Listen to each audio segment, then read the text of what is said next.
Halloween almost, and it will be. And we have Orville Springs here who has a creative side, another creative side that we're going to explore for Halloween.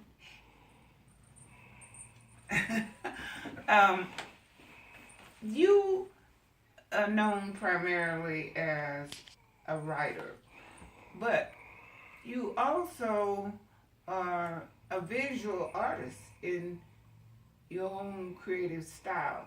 So maybe before we get into that, let's talk a little bit about Halloween and what Halloween meant to us back in the days when the primary activity was going to neighbors' homes to pick up a treat. And the treat was usually, in our neighborhood, was just a small piece of candy. Was that true when you came along? Because you came along another decade later. Well, yes, that was true. We said trick or treat, and sometimes, to be more proper, we would say handout, please. Yeah. Handout, please. Handout, trick or treat is what or we trick or said. treat. Mm-hmm. And you know, one thing that stuck in my mind, one of the things that stuck in my mind, there was a little boy in Park Hill, and I can't remember his name, but he ran across the street.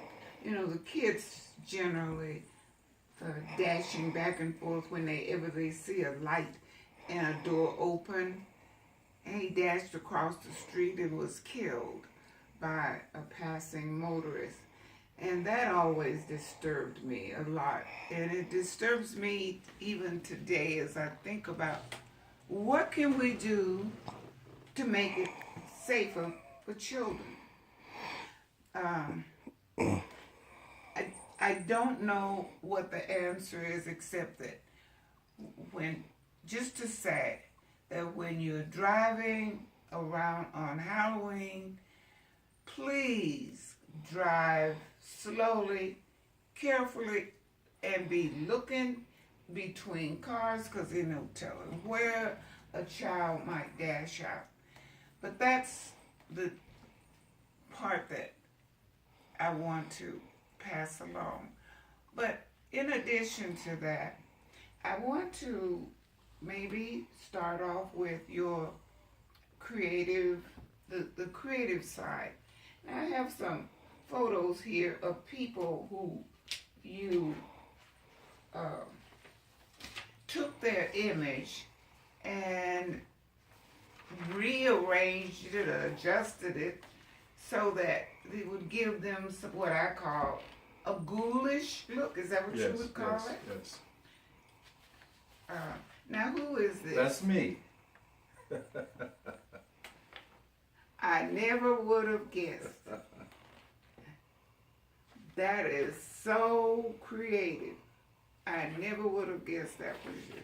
And this is just Another version. Another version of the same photograph. Lots more color in this one. How do you do this? I mean, what inspires you? Well, there is a service on Facebook called Free Photo Restoration, and you have to be a member. It's a free organization. You have to be a member, and it's free. And they take your picture and they restore it. And because it's the Halloween season, they're doing free photo restorations. And I had that picture and I thought, well, why not get that restored for Here's Halloween? But on the subject of Halloween, I went to see Tyler Perry's Boo Halloween. And you were talking about the children and your fearful attitude. There was a couple of things that I wanted to bring up. There was one character in the movie. She was always there, ready to give the children a piece of candy. But when she would reach into the basket to take in one piece of candy, she'd take out 5 pieces of candy for herself. And one little boy was a little wiser than the rest, and he was ready to fight that old lady for his candy because she stole it. But that's part of the trick or treat. So she was doing the trick and not just the treat. And that reminds me of something that I saw on television a long time ago where the little boy went up on the porch and trick or treat, and the woman came up, woman or a man, I don't remember, and said boo, and the little boy hit it real quick. Right. It was an instinct. And I'm gonna get rid of whatever this boo thing is. It was too funny, I thought. It was the reaction. I thought the movie was so excellent. To me, Tyler Perry is a genius. Okay, before Ron Karinga came along with the principles of Kwanzaa, create for yourself, your own self-image. Do you know the first law of the 7 principles of Kwanzaa? You remember that offhand? I can't. I will do everything for me to describe me in my own terms, basically is what it's saying. And that's what Tyler Perry has done. And I could really identify with the movie because it took me back to my childhood from a black perspective. Mm-hmm. And that had not been filtered. It was like, okay, you know somebody that lives in the next block. You've never been to their house before. We're all the same, so you just figure their household is much like your household. But you get to their house and find, like this for example, this wasn't going on in my house, but that's what was going on in their house. And I found that to be rather intriguing. And throughout life, we're always being exposed to new environments, new ways of life, new cultures within the same neighborhood. There's different cultures. And he brought out those differences a little bit. Mm. Well, one of the things that I remember was in my neighborhood, you got somebody put a single little small piece of candy in your bag, and it would take you forever to get it filled. And so when we got older, we went further and we stayed out longer.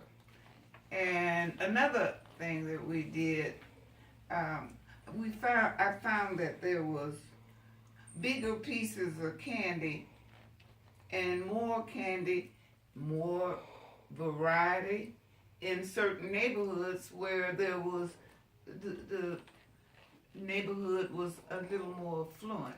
So I took my children outside of the neighborhood where we lived so that they could get more and better. What I thought was better. It certainly was more, but that in a way sort of defeats the neighborhood aspect of it. The kids really need to stay in their own neighborhood. I think it's safer, they're better known, and I remember going into some of the other neighborhoods where in order to get whatever the treat was, they expected you to come in and parade around, I suspect. Or do a trick. Or do something to entertain the people that were sitting there. And that took up time mm-hmm. for you to get more by having to go in. In my neighborhood, you just go to the door, trick or treat, and they would hand you something, you run on to the next one. Mm-hmm. So it was different in different neighborhoods. I'm just, for the children's sake, there's something that it's what they look forward to. I think also it might create a beggar mentality to go to the richer part of town to beg or trick or treat. I mean, it's very close to begging. It's close to it. But now there's another thing that happened in the Capitol Hill neighborhood.